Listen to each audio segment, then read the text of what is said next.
Boa noite, São Vicente, Baixada Santista, boa noite, São Vicente região. Hoje é dia 26 de dezembro de 2024, finalzinho do ano novo chegando, e a gente com a esperança no coração de que seja um ano melhor. Hoje nós estamos aqui com um programa muito importante. Vamos abordar aqui a atuação da polícia do governador Tarcísio de Freitas, e é uma abordagem muito séria. Eu estou aqui com o nosso convidado, o professor Claudinho Silva, que até pouco tempo era o nosso ouvidor das polícias, fez uma gestão muito combativa, muito corajosa, marcada por muita luta, no ano de 2023 e 2024. Encerrou agora, final do ano. Então, professor Claudinho, sem mais delongas, vou pedir para ele se apresentar aqui, tá bom? Boa noite, Claudinho. Boa noite, Dr. Rui Eliseu. Boa noite a todas as pessoas que nos acompanham aqui, as da Baixada, as que não são da Baixada. Uma satisfação estar aqui com vocês essa noite, refletindo sobre as questões fundamentais que envolvem o tema segurança pública. E quero muito agradecer o convite, Dr. Rui, e dizer que eu estou aqui à disposição do senhor, à disposição de todas as pessoas que estão nos acompanhando aqui nessa noite. Pois é, gente. Sem mais delongas, então, eu vou colocar aqui o seguinte: infelizmente, né, não é novidade para ninguém. Esse assunto ele tem invadido todos os âmbitos da imprensa, todos os noticiários, né, tanto no estado de São Paulo como no país inteiro, sobre os tristes episódios que têm acontecido envolvendo incursões policiais, truculência, envolvendo aquilo que nós não gostaríamos que norteasse a polícia do Estado de São Paulo, que ela existe para servir e proteger. E nós queremos dar uma boa noite a todos os policiais, os bons policiais, aqueles que realmente saem de casa para cumprir o seu dever e trabalham dentro da legalidade, e trabalham dentro da Constituição, e a esses e a todos, né? Nós desejamos uma boa noite. E sobre esses acontecimentos, né? Esses abusos, essa truculência toda, a gente tem reparado, e com, sinceramente, eu digo, conhecimento de causa, que isso tem se propagado, digamos, e sempre houve relatos de violência e abuso de autoridade, mas isso se propagou bastante nesses últimos anos, e eu acredito que muitos que são conhecedores desse assunto, sobre direitos humanos e violência policial, muitos vão concordar que, eu acredito, Claudinho, que desde o tempo dos crimes de maio, em 2006, as coisas não estavam tão tristes, né? Tão absurdas como agora. E desde esse tempo que a gente não verificava esses episódios, eu posso chamar assim de atrocidades, de desumanização, e daquilo que nós entendemos que não é o trabalho, não deveria ser o trabalho do bom policial. Vou deixar essa parte com você pode abordar, inclusive, o que aconteceu no ano passado e durante esse ano, Operação Escudo, né, no ano passado, Operação Verão, tudo aquilo que você presenciou como ouvidor das polícias, como uma pessoa que esteve ali e deu a cara a tapa em todos os sentidos nessa situação que norteia a nossa polícia. Pode comentar inicialmente, Claudio.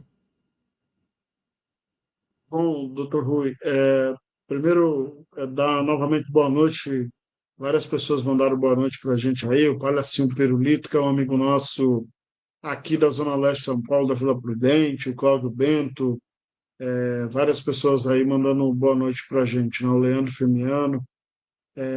Primeiro, desejar boa noite mais uma vez para as pessoas, dizer que é uma satisfação estar aqui. A gente está aqui para fazer reflexões, não sou o dono da verdade, absolutamente, né? Então, eu quero pedir para que as pessoas que estão nos acompanhando também que possam trazer elementos, né, para essa nossa reflexão aqui, porque, afinal de contas, a reflexão, quanto mais coletiva for, melhor é. E nem sempre precisa ter convergência com o que eu estou pensando, nem com o que a gente está pensando aqui, né, doutor Rui? O importante é a gente fazer o debate, fazer a reflexão e a gente poder efetivamente entender os vários pontos de vista, né, que se colocam em torno de um tema que é um tema tão nevrálgico, né, para a população, para os próprios policiais, para aqueles e aquelas que fazem segurança pública todos os dias. Então é muito relevante. É importante dizer que eu fui ouvidor da polícia do dia 24 de dezembro de 2022 até o dia 23 de dezembro de 2024. Portanto, alguns dias atrás, 3 dias atrás. E foi muito importante viver essa experiência, porque através dessa experiência a gente teve a oportunidade de entender uma série de questões relacionadas à dinâmica do trabalho policial, relacionadas à dinâmica do trabalho da segurança pública e relacionados com o nosso dia a dia, né, na condição de ouvidor da polícia. Primeiro, eu quero dizer, doutor Rui, que eu acho que é muito relevante que a, eu acho que é muito relevante dizer que nesse momento a gente vive talvez o pior momento da história da política de segurança pública no estado de São Paulo, né? E a gente começou a sentir isso logo no começo da nossa gestão, né? A gente chegou na ouvidoria da polícia em dezembro e logo em fevereiro houve um caso muito emblemático aqui na Zona Sul de São Paulo, que foi o caso da morte de um jovem chamado Luiz Fernando, foi morto pela rota. E os policiais, quando chegaram no local onde eles o alvejaram, perceberam, presenciaram o Luiz Fernando tentando fazer um assalto. E o Luiz Fernando, quando viu os policiais, ele correu e nessa atitude de correr, ele foi alvejado diversas vezes pelas costas, caiu numa praça. Quando ele caiu, ele foi alvejado mais uma vez no chão. E naquela ocasião, o que a gente tinha de informação era isso, e a ouvidoria resolveu pedir o afastamento dos policiais, em razão de terem atingido, né, alvejado uma pessoa pelas costas. E aí ali a gente teve como que eu vou dizer, uma espécie de degustação, né, do que seria a postura da atual gestão de segurança pública com relação, primeiro, à atuação da ouvidoria da polícia, mas também com relação ao comportamento do secretário de Segurança Pública em relação às instituições policiais. Naquela ocasião, esse caso ganhou uma repercussão muito grande, né? O pedido de afastamento da ouvidoria, né? A ouvidoria pediu afastamento dos policiais. A gente recebeu algo em torno de 4.000 mensagens, com todo tipo de teor e conteúdo que você possa imaginar, de pessoas que atuam nas redes sociais, né? E o secretário de Segurança Pública, ele foi para a rede social dizer que nenhum policial ia ser afastado, né? Que policial, até que se prove o contrário, os policiais não seriam afastados, porque o policial é trabalhador e não sai da rua e não sai de casa com a intenção de matar ninguém. Ali eu tive a noção de que, de fato, as coisas não correriam bem. Por quê? Porque, primeiro, que a decisão de afastar ou não cabe à ouvidoria e não cabe ao secretário de Segurança Pública. Por que eu digo isso? Porque existe no meio desse caminho, existe um órgão técnico, que é um órgão de controle interno da atividade policial chamado corregedoria. E a corregedoria, para ela funcionar e para ela dar os resultados que ela precisa dar, é muito relevante que ela tenha autonomia e independência para atuar, mesmo estando ela no interior da corporação. É por isso que o corregedor é sempre um coronel full, é por isso que diversos governos optaram por colocar coronéis bastante respeitados dentro da instituição, coronéis firmes, como foi, por exemplo, o coronel Marcelino. Então, a corregedoria precisa ser um órgão que tenha total liberdade para atuar. E quando o secretário faz essa postagem, o que ele diz é exatamente o contrário. O que ele diz é que, especialmente por fazer a postagem na rede social, ele poderia ter dito para mim que os policiais não seriam afastados, mas ele quis jogar para a plateia. E quando ele faz essa postagem, ele deixa muito evidente, muito claro, que mesmo os órgãos técnicos, os órgãos de controle interno, eles sofreriam com a incidência política nesses órgãos, né? Então, isso já foi uma demonstração do quanto que isso ia acontecer, né, no decorrer dessa gestão. E de lá para cá, a coisa simplesmente degringolou, doutor Rui. Degringolou. E aí, tanto degringolou que hoje nós tivemos um caso muito parecido com todos os outros. Né? Um caso em Osasco, os policiais são chamados para uma ação de desobstrução de via, né? Quando os policiais chegam, você percebe que as pessoas no vídeo estão tirando os cones ali, etc., para de fato garantir a desobstrução da via. Só que me desce da primeira viatura um policial muito alterado, com uma arma na mão. Ele foi o único que desceu com arma de fogo na mão. Já desce agredindo uma pessoa que estava ali próximo à porta da viatura. E em momento algum ele guarda o armamento dele, né? Mesmo percebendo que as pessoas estavam desarmadas e os outros policiais estavam usando tonfa, né? E ele fica ali o tempo inteiro com aquela arma na mão, até que chega um momento que ali num período ali de 1 minuto, né? O vídeo dura não muito mais que isso. Ele vai até um canto que ele avista uma pessoa que está filmando toda aquela ação policial. E ele simplesmente aponta, tinham ali umas 15 pessoas, ele aponta a arma dele exatamente para a pessoa que estava filmando, né? Então ele aponta a arma e puxa o gatilho exatamente para quem estava filmando a ação. E esse jovem é atingido nas costas por um disparo de arma de fogo de uma pessoa inconsequente.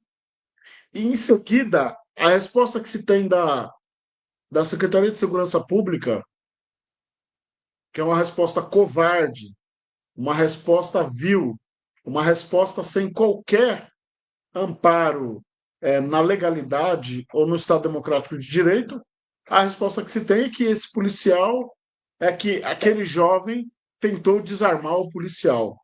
O jovem estava Né? apenas filmando. E a imagem mostra exatamente o inverso, né? Que não houve. Claudinho, Então, é muito relevante a gente entender essa lógica, né? A lógica do gestor da política pública de ficar o tempo inteiro legitimando uma ação ilegal e que não colabora para que a gente coloque a nossa polícia no rumo certo, na perspectiva mais adequada, que é a perspectiva de proteção e valorização da vida. Então, perfeito. eu quero dizer que isso é um modus operandi. A gente vivenciou isso nas operações da Baixada Santista, a gente vivenciou isso em todos os grandes casos que tiveram repercussão. O caso do jovem estudante de medicina aqui em novembro, dia 20 de novembro, em São Paulo, eles também disseram para justificar o tiro dado, eles disseram em nota, a primeira manifestação da Secretaria de Segurança Pública foi muito parecido com esse caso. foi que o jovem investiu contra os policiais. Daqui a pouco vem um vídeo e desmente a versão da polícia, assim como aconteceu com esse caso hoje de Osasco. Então a gente tem uma série de casos aí em que, infelizmente, a Secretaria de Segurança Pública e o secretário, ele não consegue se comportar como um democrata, ele não consegue se comportar como um gestor de política pública deveria se comportar, ele não tem nenhuma, nenhuma possibilidade de entendimento e compreensão do que é o ambiente democrático, em que as pessoas podem criticar o gestor público, em que as pessoas podem dialogar com o gestor público no sentido de que essa política seja aprimorada e assim sucessivamente. Infelizmente, o que nós temos hoje à frente da Secretaria de Segurança Pública do Estado de São Paulo, falando com muita sinceridade e verdade, é um açougueiro, é uma pessoa que gosta de abater, né? Ele implementa no Estado de São Paulo a mesma política que ele praticou quando ele foi da corporação, né? É a política do abate, a política da morte de graça, gratuita, sem qualquer legalidade ou sem qualquer compromisso com a defesa de direitos humanos. Eu vou ilustrar essa sua fala. Isso é tão verdade. Olha, se é para começar, puxa, eu achei que a gente ia demorar um pouquinho para começar a falar sobre a postura do secretário de elite. Bom, mas eu vou passar esse vídeo primeiro, que é um dos dois vídeos, é bem curtinho, que nós separamos para passar aqui, porque isso aconteceu ontem em Osasco, né? Patrícia, você pode jogar para a gente? Vamos lá.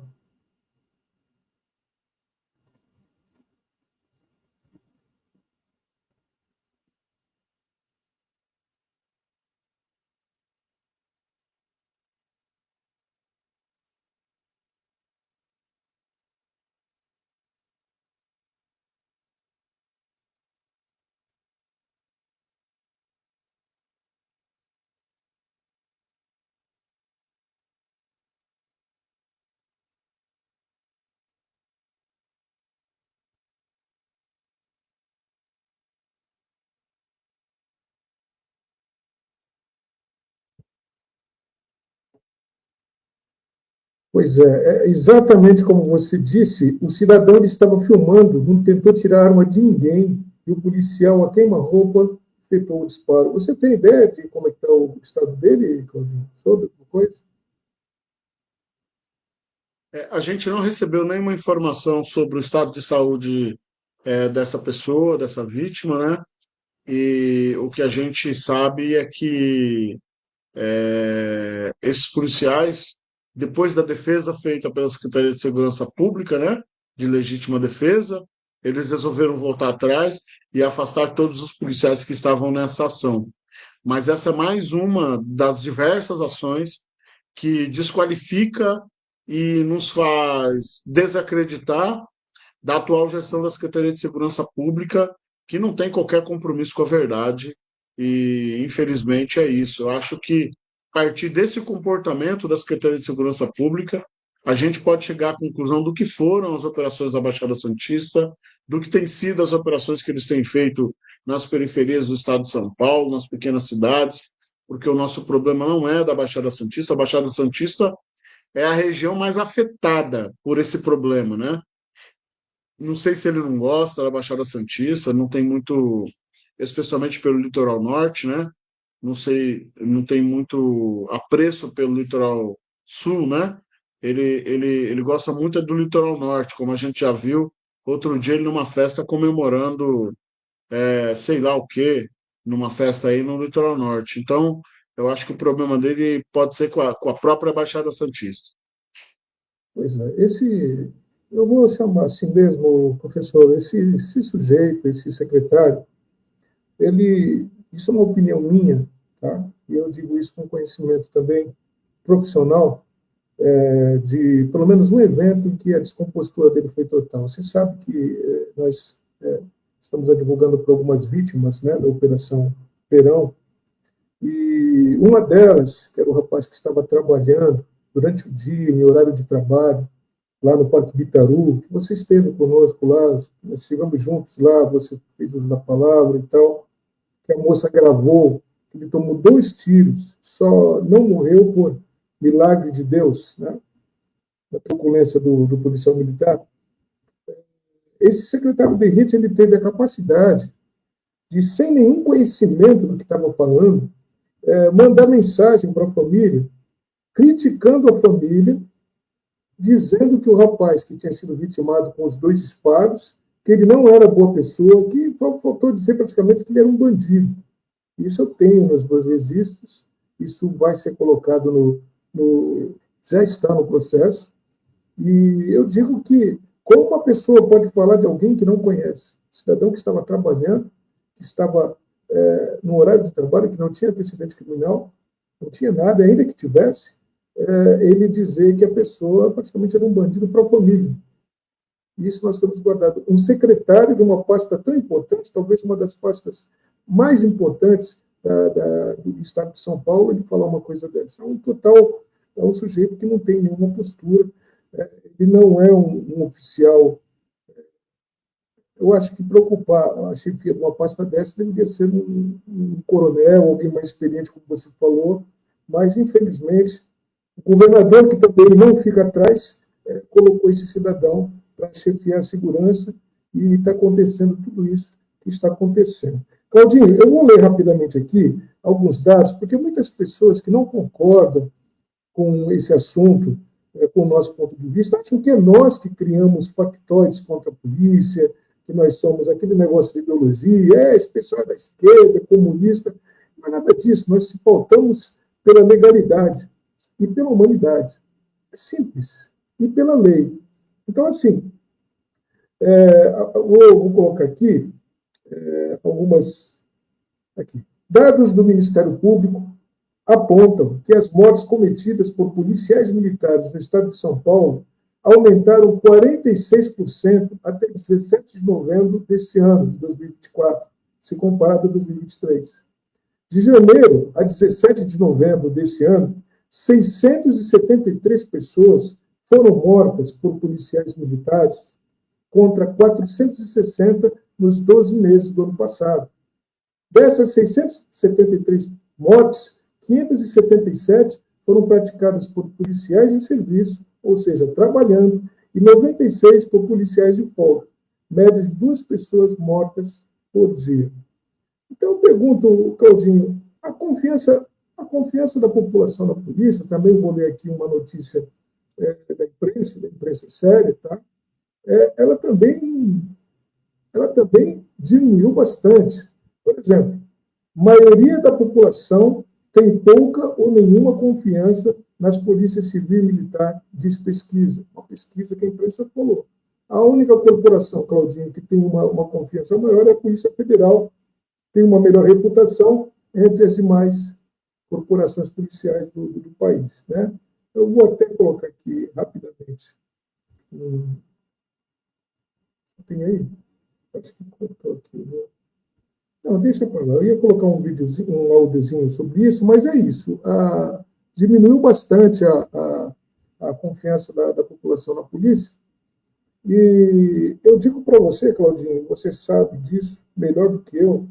Eu falo isso com muita tristeza, né? Porque a gente, como advogado criminalista, a gente vê, às vezes, escuta aquelas graças, sabe? De que, você defende bandido, que não sei o quê e tal. Uma grande parcela da sociedade, infelizmente, ela referenda, ela tem isso daí como certo, né? Essa situação de truculência policial. Mas esse referendamento é só até um certo momento.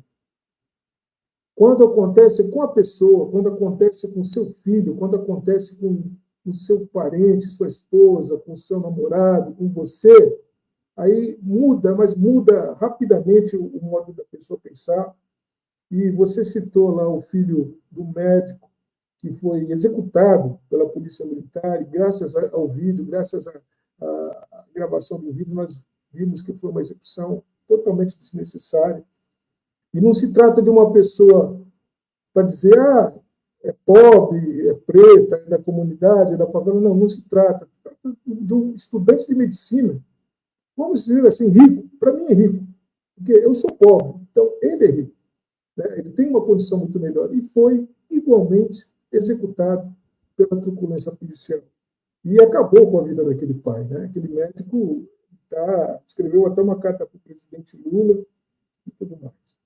E junto com esse episódio triste, Claudinho, que você falou de ontem, de Osasco, que o rapaz foi alvejado, tomou um tiro da polícia, desarmado só porque estava filmando.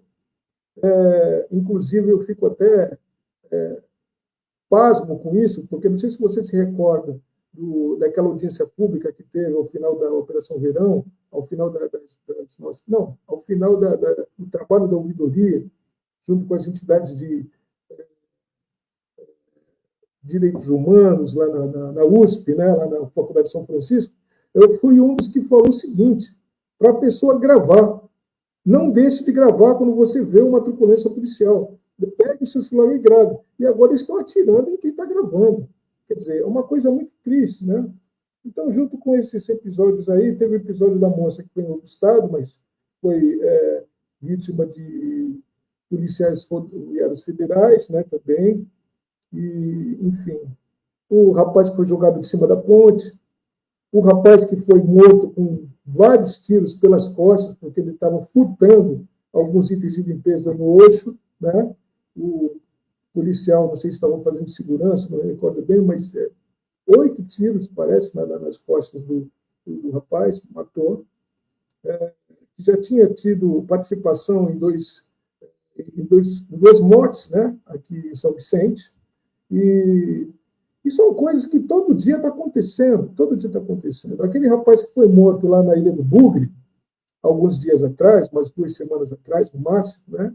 Ali no Sambaiatuba, ele foi morto dentro de um beco, com a mãe pedindo, pelo amor de Deus, para isso não molestar o filho. Ele já estava, como diz, né, no linguajar, ele estava ganho pela polícia e se refugiou dentro de uma casa, de um barraco, os policiais com ele lá conversando, e depois se escuta os tiros. Quer dizer, execução atrás de execução.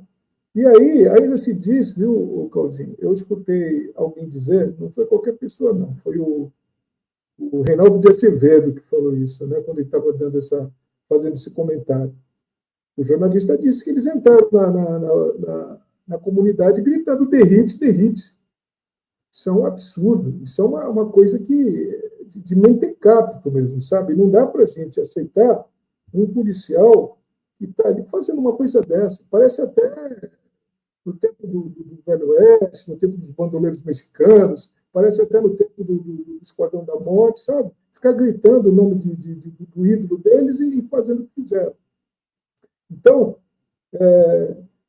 ao que nos parece, e já de algum tempo, sempre tivemos violência policial, sempre tivemos abuso de autoridade. Eu digo, pelo que eu tenho acompanhado assim mais de perto, desde 2019, com a chacina que teve na Caixeta, né, em 2019, sempre teve, mas depois que entrou o governo Tarcísio, parece que isso se aflorou, parece que isso se descolou, saiu do armário totalmente, né? Esse estereótipo do policial metido a Charlie Bronson, metido a matador, metido a Stallone Cobra, que achando que tem que matar. E parte da população, uma boa parte, referenda isso. Isso é muito triste. Muito triste. Você não acha, Claudinho?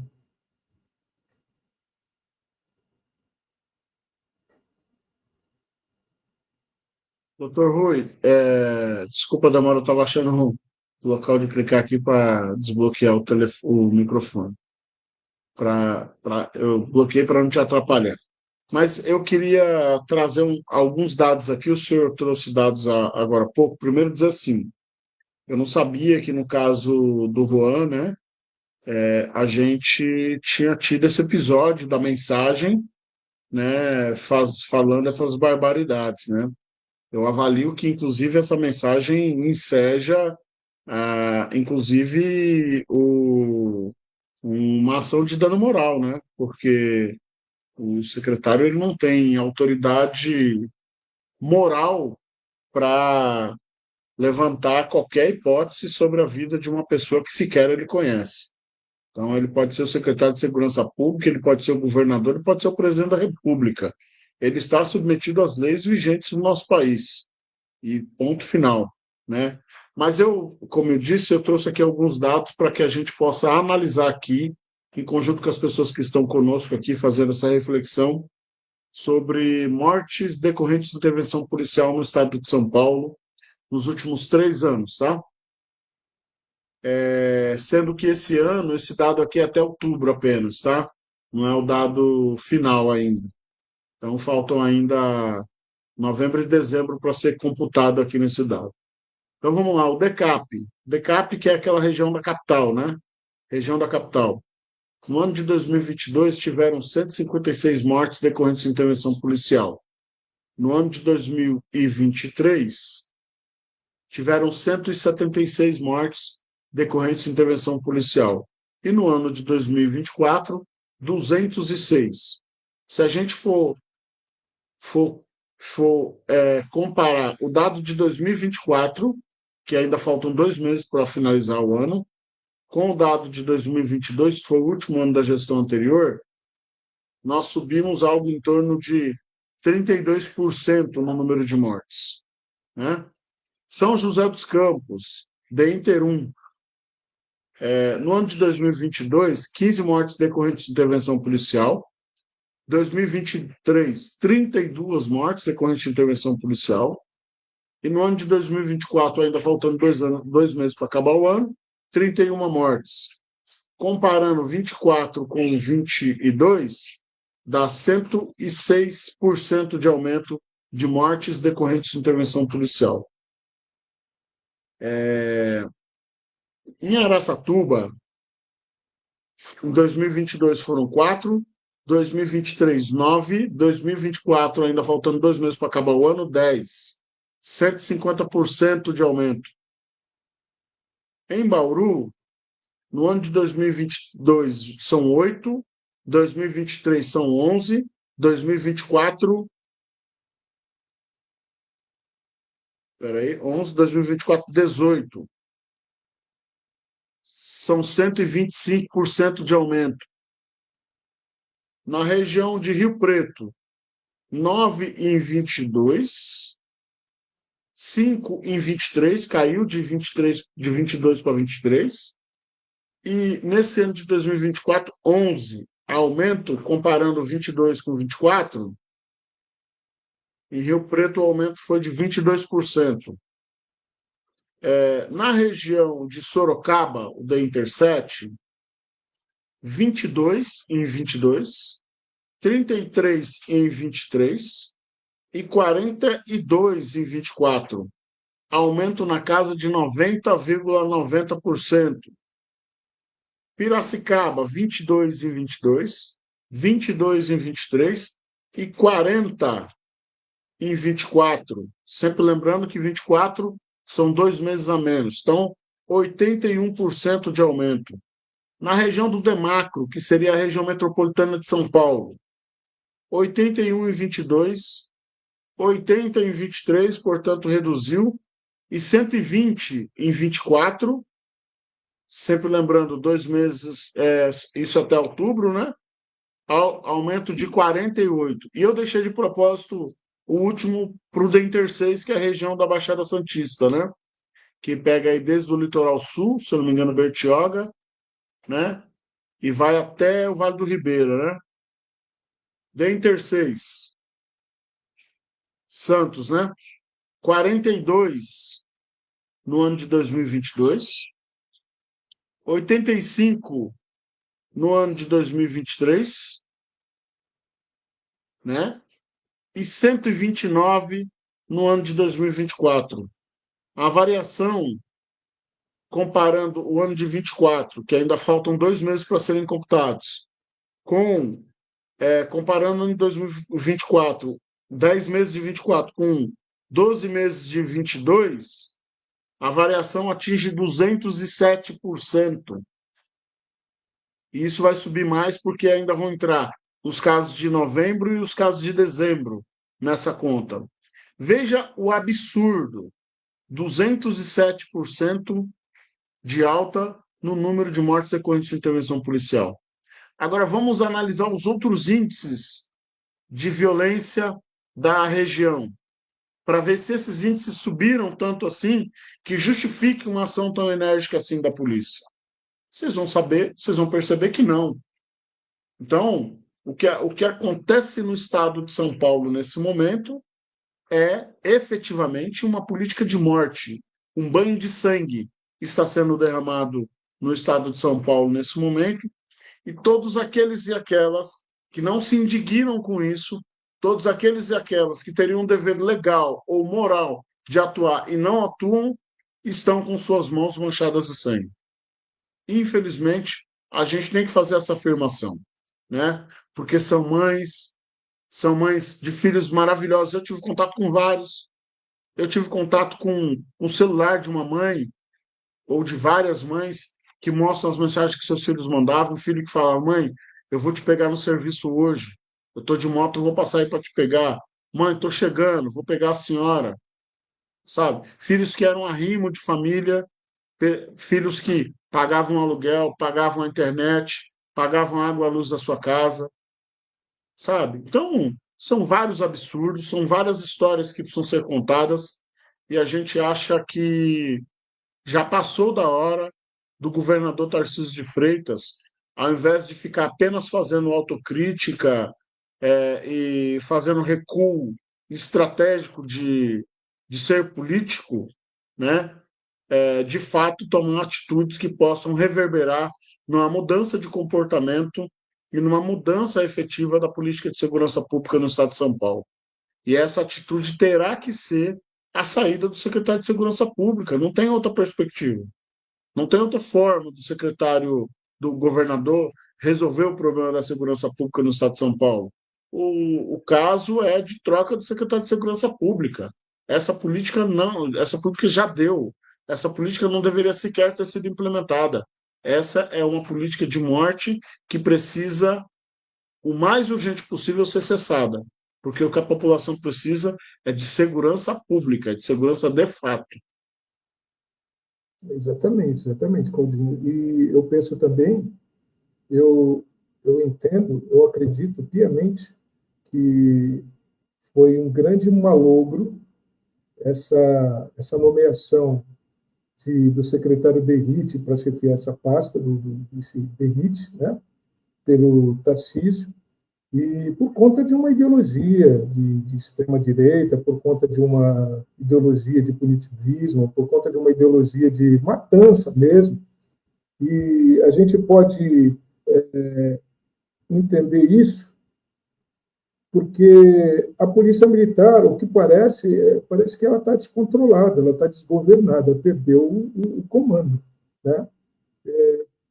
Nós temos informação, e você pode até falar melhor sobre isso, que o secretário Derrite, quando ele tomou posse, quando ele passou a chefiar a pasta, ele trocou muitos oficiais da, do comando da Polícia Militar por pessoas que pensam como ele, que vieram ali, inclusive, da rota, né?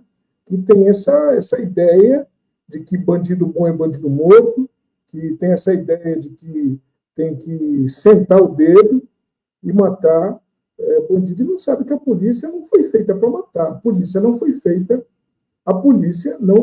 para matar.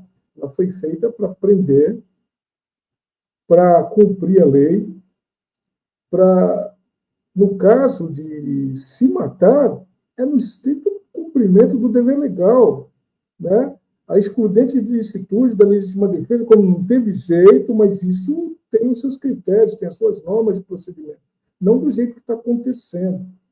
Então, a partir do momento que as coisas, como você disse, degringolaram, deu também o comando da Polícia Militar. E isso está claro, sabe?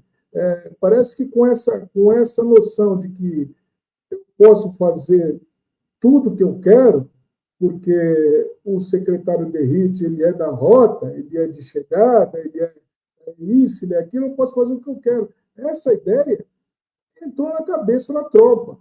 E a tropa pensa que está empoderada por conta disso. Só que na hora que as coisas já estão acontecendo, que começa a vir a verdade para os processos, as imagens começam a aparecer, os depoimentos de testemunhas protegidas, os depoimentos de testemunhas que dizem o que realmente aconteceu, de familiares e tudo mais, esse pessoal, além de perder o emprego, vai para a cadeia e não é o DEIT que vai no lugar dele, nem o Tarcísio. Isso que é uma coisa que os policiais militares deveriam, os policiais, né, em geral, deveriam saber, que não deveriam estar agindo dessa forma. Né? E nós vamos falar agora, Claudinho, se você permitir, falar sobre câmeras corporais. Né?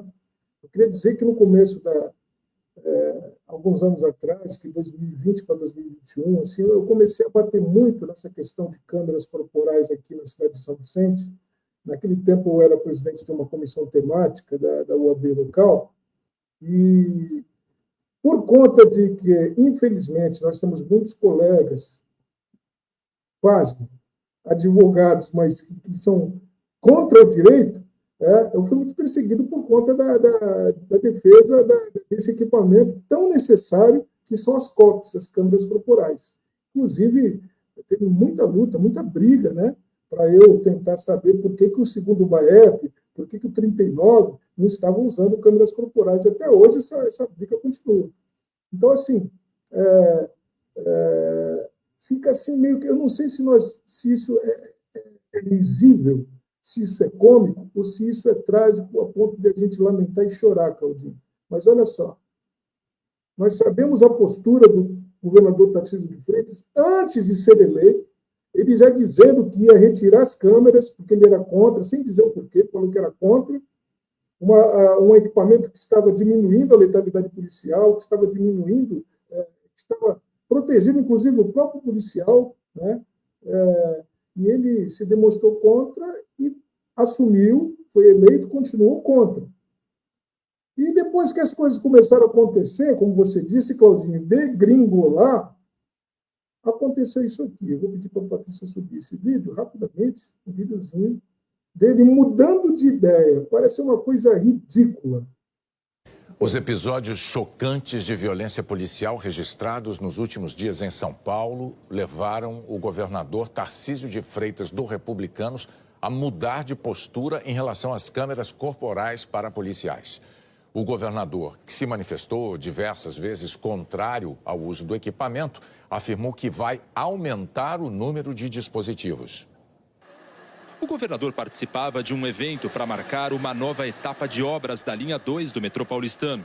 Ao ser questionado sobre a investigação do policial militar que atirou um homem do alto de uma ponte, o governador disse que houve um flagrante descumprimento de procedimentos operacionais. Quando a gente começa a ver reiterados descumprimentos desses procedimentos, a gente vê que há, de fato, transgressão disciplinar, há falta de treinamento. Então são coisas que chocam, acho que todo mundo, chocam vocês, chocam a gente também. O discurso de segurança jurídica, né, que a gente precisa dar para os profissionais da segurança pública, os agentes de segurança, para combater de forma firme o crime, não pode ser confundido com salvo-conduto, para fazer qualquer coisa, para descumprir regra. Isso a gente não vai tolerar. Então tem uma hora que a gente tem que chamar a corporação, peraí, o que está acontecendo? Vamos redesenhar isso aqui. Em seguida, Tarcísio de Freitas disse que é preciso mais treinamento, reciclagem de policiais e a compra de mais equipamento não letal e câmeras. O governador reconheceu, então, ter mudado de opinião sobre o assunto. Eu era uma pessoa que estava completamente errada nessa questão, né? Então eu tinha uma visão equivocada, fruto da experiência pretérita que eu tive, que não tem nada a ver com a questão da segurança pública. Hoje eu estou absolutamente convencido que é um instrumento de proteção da sociedade, do policial, e nós vamos não só manter o programa, mas ampliar o programa. Eu mudei absolutamente a posição e que eu vou fazer com que a implantação dessas câmeras agora seja um sucesso e funcione realmente para o fim que ela serve, né, que é proteger o cidadão, proteger o... Você vê só, Claudinho, como um cidadão que já foi ministro, tá? Ministro de Estado, já foi, inclusive, chefe lá daquela operação, a operação lá no Haiti, do Exército Brasileiro, já foi tudo isso, e agora ele acha que, mudei de ideia. mudei de ideia, eu estava errado, mas tudo bem, eu estava errado, mas tudo bem. Só que é o seguinte, morreu muita gente por conta disso, por conta das câmeras que não existiam, por conta das câmeras que estavam desligadas, por conta de tudo isso. Aí o que acontece? As entidades de direitos humanos foram até a Organização dos Estados Americanos, foram à ONU e tal, falar que iam tomar providência contra ele, tudo, ele fala, estou nem aí, vou para o raio que o parta. Quer dizer, a partir desse momento, ele mostrou que ele não tem assim, a capacidade, isso é opinião minha, de estar à frente até mesmo do governo para onde ele foi eleito, e principalmente de colocar um sujeito desse, Derrite, como secretário de Segurança Pública. É lamentável, dá vontade de dar risada, mas a gente não ri, porque é muito triste também das mortes que aconteceram. Isso chega a ser esdrúxulo, né? Claudinho, eu vou dar uma lida rapidamente aqui em alguns comentários, tá? O pessoal que está nos acompanhando.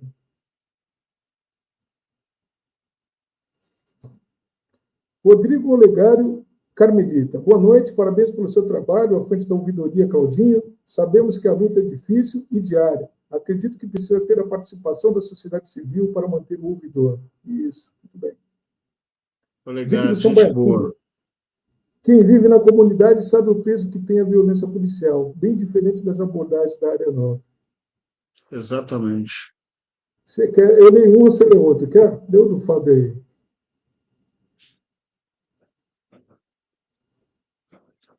Grande ouvidor de São Paulo, faz ótimo trabalho. Fábio Santos, figura fantástica. Silvão, boa noite. A polícia é paga e treinada para manter o estado de exclusão e do excluído que se levante contra. Pois é. Silvão é um cara importante aqui da Zona Leste, foi conselheiro tutelar e tem uma vivência no território muito forte. Boa noite, Silvão. Ocimar Ponciano. Boa noite, Claudinho. Estou acompanhando aqui em Minas Gerais, na casa de mãe. Isso. Tá lá com a mãe. Um abraço. É o Boy. Boy é meu vizinho, tá passeando em Minas. João Batista. Boa noite, Claudinho. Fez ótimo mandato. Né? Missionária Mara João Rubia. Batista. Muito obrigado, missionária Mara Rubia, pela participação aqui com a gente. Satisfação falar para a senhora ouvir. Tantos dias de detenção. A classe média está começando a degustar a PPP, Proteção Policial Periférica, que está chegando nela. Porque chega, né, gente? É importante as pessoas saberem que essa lógica, né, como eu disse aqui, você repetiu várias vezes, doutor Rui, essa lógica que está colocada degringolou, né? Degringolou, todo mundo pode ser vítima. Ninguém está livre, ninguém escapa, né? Rodrigo Olegário Carmelita. Hoje, qualquer pessoa preta ou pobre não confia na força de segurança pública e nem na justiça. Precisamos fazer uma mobilização sobre isso, de fato. Aquele dado da Folha dessa semana, de 51% das pessoas que não confiam na polícia, é importante que a gente diga que em São Paulo esse dado é 60%, viu, doutor Rui? Ele é mais grave ainda. A Folha de São Paulo ela tem tomado um caminho meio que não muito, como diziam meus avós, católico. Vanderlei Pedro de Oliveira, muitos da ilegalidade contra a vida humana. É a herança clássica do protofascismo, inclusive envolvida com extrema-direita, ultra-extrema-direita. Pois é. Hora 13, Claudinho. Hora 13 agora. Boa noite, parabéns, Claudinho. Você fez a diferença na ouvidoria. Precisamos discutir a segurança pública pela ótica dos direitos sociais. É isso. Cláudia de Almeida de Jesus, parabéns, fez um excelente trabalho na ouvidoria de São Paulo. Muito obrigado. Silvão, novamente. Nós, do Movimento Negro, estamos há pelo menos 30 anos denunciando a esse modus operandi, que agora, com o Derrite, as coisas pioraram, né? Descambaram. Missionária, parabéns, live maravilhosa. Obrigado, missionária. Laércio Firmiano. Aqui na Baixada Santista já estamos na Operação Verão 2024-2025. Que Deus nos proteja. Que as forças de segurança do Estado de São Paulo não venham a ser destaque de notícias negativas em relação à atuação de segurança. Haja visto que viram dezenas de polícias de todo o Estado de São Paulo para atuar na Baixada Santista. quer chegar. Esse Derrite é uma pessoa com instinto assassino, ele tem prazer em matar. Pois é, meu senhor. Infelizmente. Silvão. Cláudio, excelente trabalho à frente da ouvidoria das polícias do Estado de São Paulo, em função muito desafiadora, mas sua postura e compromisso aos mais vulneráveis. Deu visibilidade Obrigado, como Silvio. nunca. É a minha opinião também. Obrigado, doutor. Maristela Gomes de Souza. Parabéns, Claudinho. Nós amamos seu empenho na ouvidoria. Maristela Gomes de Souza. Parabéns, doutor Rui Eliseu. Obrigado, Maristela. Missionária Mara. Verdade, Rui. Falou tudo. Gerson Fiuza. Pura verdade, a realidade tem que ser mostrada. Valeu, Fiuza. Missionária Mara. É isso mesmo. Tanta justiça, tantos atos cruéis em cima da ação destas polícias genocidas. Tanto de detenção. Claudinho para deputado. Aí já são meus amigos, doutor Rui. Edna Almeida Lourenço. Boa noite, querido Claudinho e doutor Eliseu. Boa noite, Edna. Missionária Mara. Precisamos cobrar, eu cobro também, a Câmara Corporal em toda a polícia e também nos policiais penais. Cláudio Bento. Derrite, secretário de Segurança de São Paulo, se diz cristão e é contra a pena de morte, mas confessou que já aplicou a pena várias vezes. Só em 2024, 129 vezes na Baixada. Pois é. Janete Lima. Boa noite, Botucatu presente. Abraço para a cidade de Botucatu. Parabéns, Claudinho, por sua gestão à frente da ouvidoria. Maravilhosa Janete de Botucatu e o Coopera Preta de Botucatu, pessoas magníficas. Adelson Espírito Santo. Excelente trabalho, Claudinho. Parabéns. Esse é de Tietê. Gente boa. Pessoa do bem. Marcelo Dias. Salve, camarada Claudinho. Esse aí foi deputado estadual no Rio de Janeiro, viu, Rui? Doutor Marcelo Dias, militante do Movimento Negro Unificado. Tá acompanhando a gente lá do Rio de Janeiro. Um grande abraço para o Marcelo. É um militante do Movimento Negro bastante importante, bastante relevante. Meu respeito, meu carinho. Um beijo, uma satisfação e uma honra saber que você está nos acompanhando aqui, Marcelo. Um beijo no seu coração e de todos do Movimento Negro no Rio de Janeiro. Bom, Claudinho, deixa eu colocar aqui uma coisa para você. Outra coisa que o Derrite, uma invenção que ele fez, foi a criação de uma ouvidoria da Polícia Militar, pelo que consta, para os próprios militares ouvirem as queixas contra eles mesmos, né? Uma coisa novamente esdrúxula também, né? E eu queria dizer que isso aí resultou numa ação popular que foi ajuizada, não sei se você conhece, Claudinho, por um deputado do PT, deixa eu ver o nome dele aqui.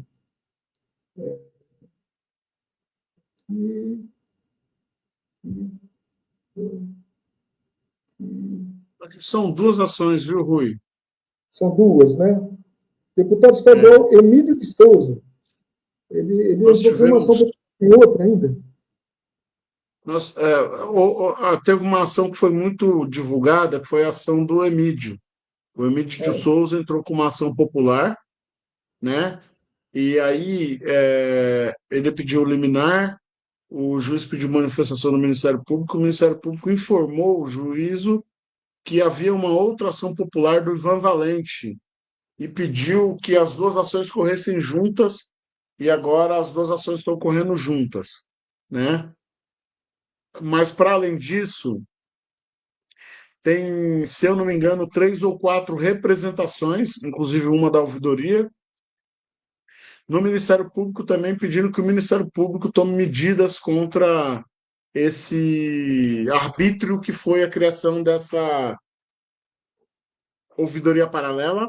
E nós também estamos analisando, junto com algumas entidades legítimas para isso, a possibilidade, inclusive, de uma ADPF junto ao Supremo Tribunal Federal, porque para nós é muito grave essa tentativa nefasta e descompromissada com a democracia que o secretário faz de tentar criar uma ouvidoria para ser um tapete dele, né?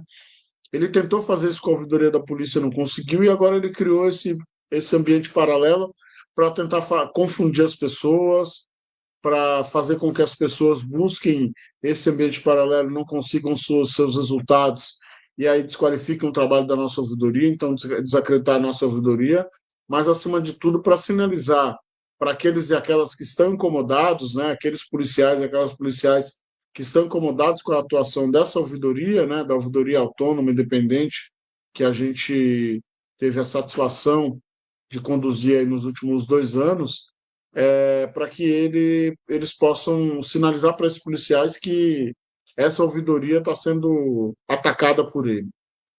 Eu, eu acho isso um absurdo, eu avalio como uma grande arbitrariedade, mais uma, né, das grandes arbitrariedades cometidas por esse secretário, e eu tenho expectativa de que isso não dure muito tempo, doutor Rui, porque essa ouvidoria ela não interessa a ninguém, essa ouvidoria criada pelo DERIT, ela não interessa a ninguém.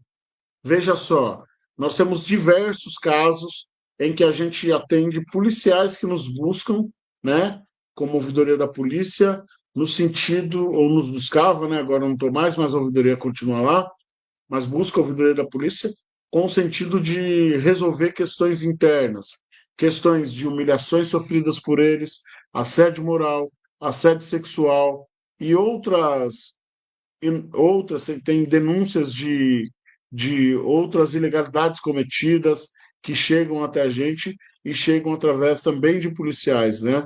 A ouvidoria recebe denúncias anônimas, a ouvidoria garante a anonimidade dessas denúncias, e é importante que a ouvidoria seja esse órgão autônomo independente para que os policiais também possam recorrer a ela e não serem perseguidos, né?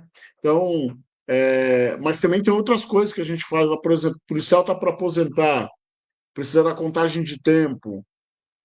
Tem policial que já chegou a esperar 1 ano a contagem de tempo, né? E quando procura a ouvidoria consegue atuar para que essa contagem de tempo venha no menor tempo possível, já que esse policial já tem o direito adquirido. Então, a ouvidoria também é um órgão de proteção e defesa dos policiais, especialmente dos bons policiais que fazem uso dela para poder se defenderem, né? Então, quando o secretário faz um movimento desse, ele está fazendo um movimento para poder desqualificar o órgão, para sobrepor missões, né, missões institucionais dos órgãos, para tentar nos fragilizar, para confundir as pessoas e para sinalizar, né, emitir mais uma senha para aqueles e aquelas que querem atuar na ilegalidade, de que ele também está fortalecendo essa perspectiva da atuação ilegal deles quando ele ataca a ouvidoria da polícia, que é um órgão autônomo, independente e que é dirigido por alguém da sociedade civil que atua com direitos humanos. E sobre uma total isenção, né, pelos direitos humanos, realmente. Essa ouvidoria paralela que o DERIT criou, ela é uma aberração e é também uma usurpação, uma tentativa de usurpar todo esse serviço que você acabou de falar, toda essa missão que é da ouvidoria das polícias. Eu penso, Claudinho, que desde que eu conheci o seu trabalho, né, à frente da ouvidoria, eu sou testemunha. Não vou dizer que eu sou suspeito para falar, porque você está em São Paulo, eu estou em São Vicente, e nós atuamos juntos, eu sempre procurei dar um apoio, você sempre nos apoiou também aqui nas demandas, e eu penso o seguinte, que a sua gestão ela foi um verdadeiro divisor de águas sobre o que é a ouvidoria das polícias. Lógico, nós ficaríamos mais felizes se todos os povos das comunidades, das quebradas, das periferias, né? Todo o pessoal que a gente reporta como realmente peri soubesse como funciona a ouvidoria, mas muita gente conhece através do seu trabalho, através das pessoas também, as entidades que trabalharam com você em apoio, aquelas entidades de direitos humanos, que você sabe, né? E, enfim, para mim foi um divisor de águas. Eu espero do fundo do coração, que essa inspiração que você fez na sua gestão, ela seja efetiva no coração de quem está lá, né? O Mauro lá, o Dr. Mauro Caselli, a equipe, né? E continue. Eu realmente, dentro do trabalho que você estava desenvolvendo, realmente eu penso que seria um milagre se esse governador mantivesse um paladino quase como você, né, no cargo, né? Mas enfim, eu espero que as coisas melhorem. Qual que é a sua expectativa, Claudinho, para essa situação difícil que nós temos pela frente? Porque eu acredito que mesmo não estando mais à frente da ouvidoria, você vai continua com o seu trabalho, com a sua missão. Qual a expectativa que você tem, que você poderia deixar aqui para aqueles que estão nos ouvindo? Doutor Rui, a expectativa que eu tenho em relação aos próximos períodos da segurança pública é que ela melhore, né? Porque ela chegou no fundo do poço, ela chegou atualmente na pior condição. Então, tem o velho ditado de quando a coisa está muito ruim, ela tende a melhorar, né? Essa é a expectativa que eu tenho. Eu espero que a gente consiga efetivamente obter essa melhora, né? Obter essa melhora como resultado da luta de diversos movimentos sociais e ativistas políticos que lutam por uma segurança pública mais decente, obter essa melhora também como resultado de uma nova postura que esse governo precisa tomar e precisa demonstrar essa nova postura em atitudes. Eu considero que você, as várias entidades de direitos humanos do Estado de São Paulo tiveram uma vitória fundamental no último período, que foi esse recuo do governador, né? É um recuo importante, né? Ainda mais se a gente pensar que o governador é uma pessoa prepotente, arrogante, que não respeita as pessoas, autoritário, né? Veja os dizeres dele em março, né? Em março de 2024. Primeiro, em janeiro de 24, o governador dá uma entrevista no início do ano, exclusiva para o Rodrigo Bocardi, dizendo que as câmeras não servem para nada.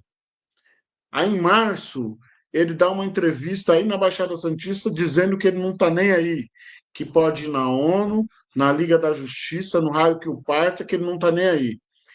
Então, do alto dessa arrogância de quem diz que a Câmara não serve para nada e de quem diz que não está nem aí, hoje o governador recua, né? Mesmo com toda essa arrogância, e diz que errou no comportamento, errou na forma de se posicionar e errou no que diz respeito à política de câmeras corporais.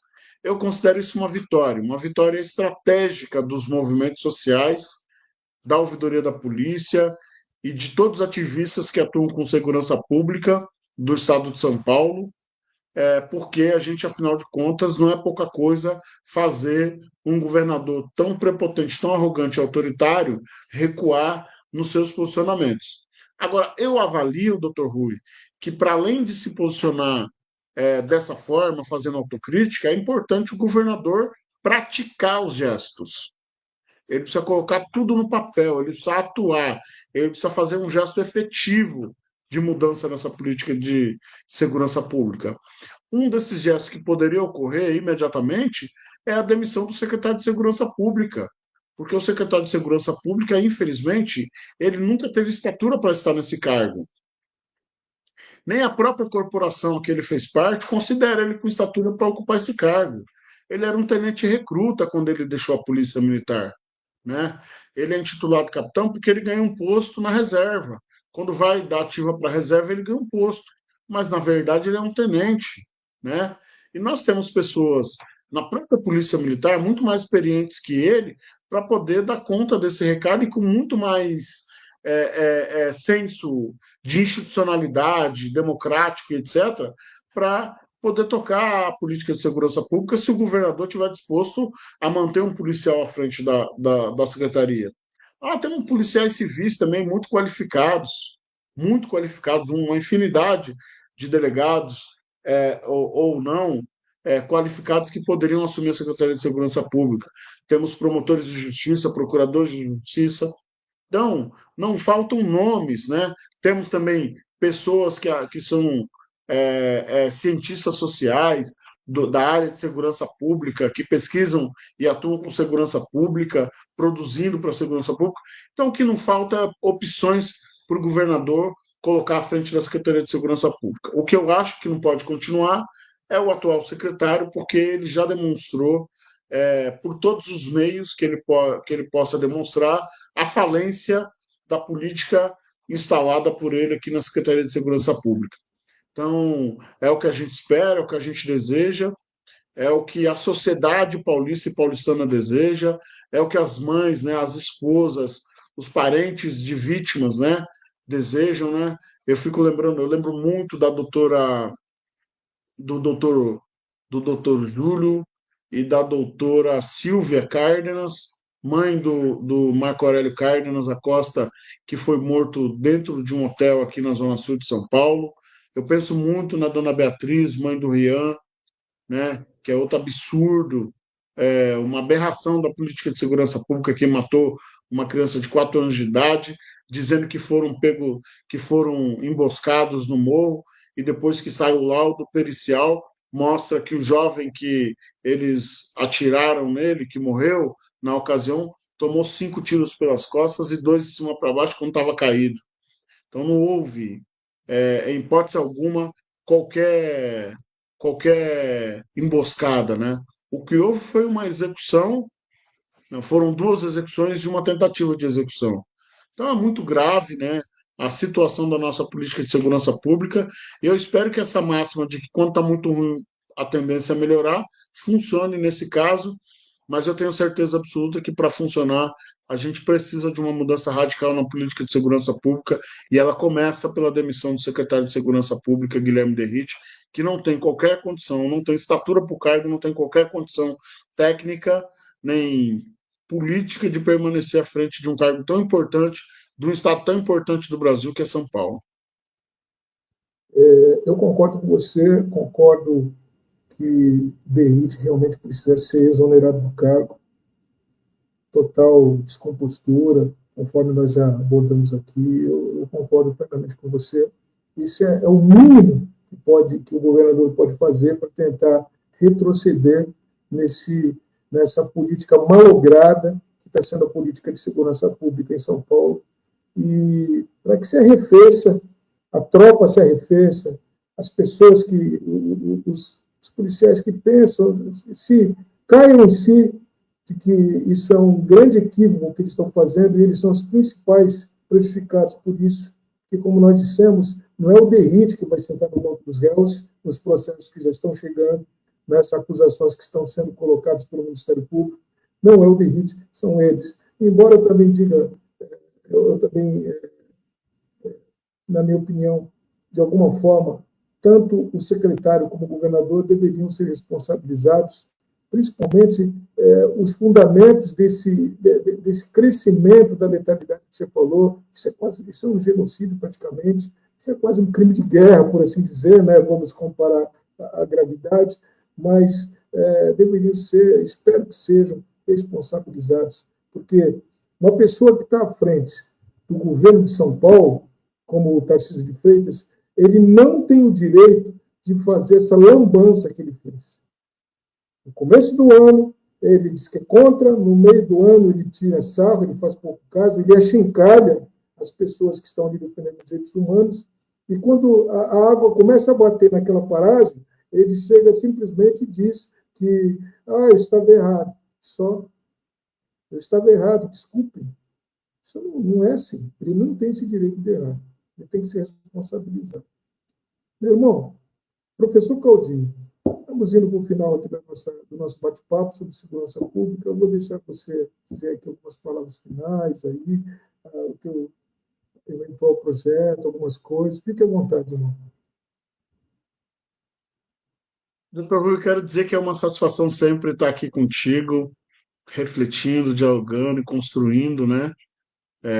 Estamos juntos sim, Marcelo Dias, contra o genocídio do povo negro, abaixo o extermínio da juventude negra, abaixo a guerra às drogas, que na verdade é uma guerra à juventude negra, favelada e periférica. Venceremos, venceremos sim. É uma satisfação estar aqui, professor, mais uma vez dizer da honra de que está sendo acompanhado aqui pelo Marcelo Dias, que, como eu disse, foi deputado estadual no Rio de Janeiro e é um grande ativista do movimento negro unificado, referência nacional na luta contra o racismo e de desconstrução do racismo, mas fundamentalmente na luta pela vida do povo negro. É uma grata satisfação poder refletir, né, dialogar e pensar em medidas e ações que a gente possa desenvolver para poder enfrentar essa questão tão relevante. Dizer que eu prossigo, né, no ativismo em direitos humanos, prossigo no ativismo em segurança pública, vou continuar produzindo reflexões e colaborações para que a gente possa cada vez mais se debruçar sobre essas reflexões para discutir caminhos que a gente possa percorrer para poder qualificar a segurança pública. Louvar que finalmente o governo federal começa a ensaiar medidas que possam colaborar para que a gente tenha uma segurança pública cada vez mais efetiva e justa, né? Mas, acima de tudo, agradecer todas as pessoas que estiveram conosco aqui, agradecer todas as pessoas que comentaram, que participaram do debate e dizer que eu estou sempre à disposição. Nos próximos... Ó, a Malu aí, maravilhosa. Nos próximos... Um beijo, Malu, boa noite. Nos próximos meses, eu devo publicar coisas aí pela imprensa, e publicar pensamentos, reflexões que a gente tem produzido ao longo desses tempos, né?